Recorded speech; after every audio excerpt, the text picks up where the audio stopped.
Bonsoir à tous. J'espère que vous allez bien. Cette vidéo est très importante. S'il vous plaît, je vous demande de la partager. C'est d'une importance capitale. C'est d'une importance publique. Je vous en prie. J'ai été naïve. Je ne voudrais pas que quelqu'un d'autre entre dans ce piège-là. Voilà.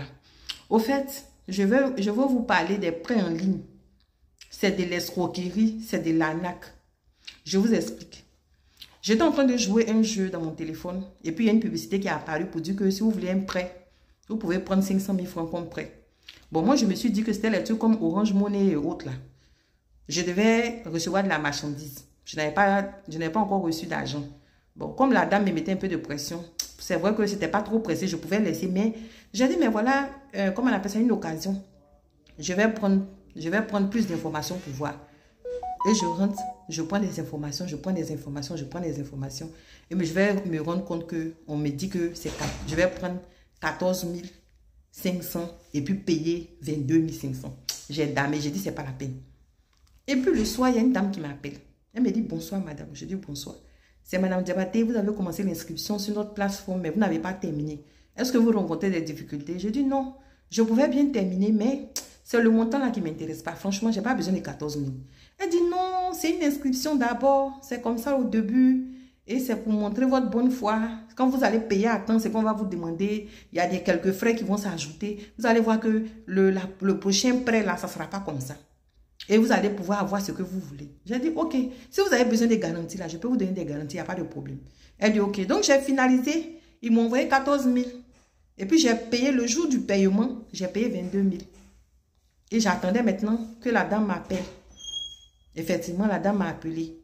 Elle m'a appelé, elle m'a dit, suite à votre remboursement qui a été effectué à temps, vous avez le droit maintenant à prendre 200 000 et vous allez payer, je crois, 220 000, un truc comme ça.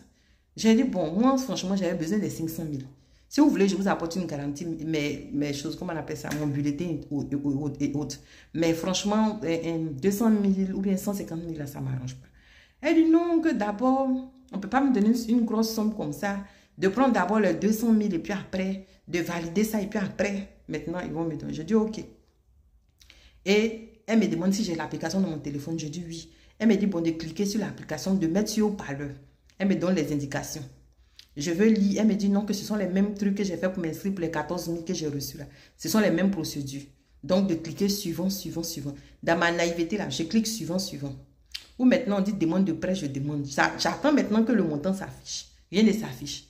Je lui demande, mais madame, le montant ne s'affiche pas. Elle dit non, que comme c'est nous qui allons vous appeler pour vous donner le code, voilà pourquoi le montant ne s'est pas affiché. Donc, nous, on a pris en compte ce que vous avez demandé. On va vous donner un code sur WhatsApp. Parce qu'elle m'a appelé d'abord pour dire de rembourser. Et après, elle m'a envoyé un code sur un numéro WhatsApp. Donc, elle va m'envoyer un code sur un numéro WhatsApp pour que je puisse maintenant avoir les 200 000 que j'ai demandé. J'ai dit, ok, j'attends. Et je suis là le soir vers 17 h. Je vois que c'est 26 000 qui viennent dans mon compte. Je dis, mais la dame là, elle s'est trompée ou bien c'est quoi? Et maintenant, j'étais en train de parler. C'est bien d'en parler souvent. J'étais en train de parler. Et puis, il y a un collègue à côté de moi qui m'a expliqué. Il a commencé à rire. Il dit, mais tu t'es fait à fois. J'ai dit, comment ça? Il dit, ce sont des arnaqueurs. Hein, qu'ils ont publié la photo de mon petit frère partout. Vous voyez la photo qui est en haut là, non, c'est ma photo. Qu'ils ont publié la photo de ma petite soeur partout. Ils l'ont traité d'arnaqueuse, de voleuse, de trafiquante, de tout. Dieu merci, comme il y a TikTok, j'ai décidé d'utiliser TikTok pour sensibiliser. Moi là, je n'ai pas peur. Parce qu'ils m'ont appelé, je leur ai dit que je ne vais rien payer. Vous me donnez 26 000, vous me dites de payer 40 000. Pourquoi? Et puis en 5 jours, pourquoi? J'ai dit à la dame que envoyez-moi le lien, que je vous renvoie vos 26 000. Ce que vous avez pris chez moi là, c'est pas grave, tardé. Mais envoyez-moi le lien, je vais vous rembourser. Elle me dit qu'il n'y a pas de lien. Elle me demande de payer, de forcément payer. Parce que moi, je n'ai plus l'argent. Donc, il faut que moi, je paye. Je dis, je ne paye pas. Si vous voulez, vous me convoquez là où vous voulez, je ne paye pas. Parce que vous êtes des arnaqueurs. Moi, je vais aller déposer plainte à la PSCC. C'était pour vous conseiller, pour vous dire de ne pas rentrer dedans. Voilà. Moi, je n'ai pas peur. Ils ont déjà commencé à publier mes vidéos, et mes photos, pardon, pour dire aux gens que je suis une arnaqueuse. Et les gens m'ont déjà dit même qu'ils vont aller encore plus loin. Moi, ça ne me fait pas peur parce que je ne me reproche rien. Voilà. Ce que vous m'avez demandé, j'ai fait. Mais ça va plus loin. Donc, j'ai vu que je ne rentre pas dans l'arnaque. Quand Dieu nous dit de ne pas rentrer dans ce genre de truc-là, on n'écoute pas. Ça va me servir de leçon. Et je viens tirer votre attention sur ça. Ceux qui ne savaient pas là, je suis venu vous informer. Merci beaucoup.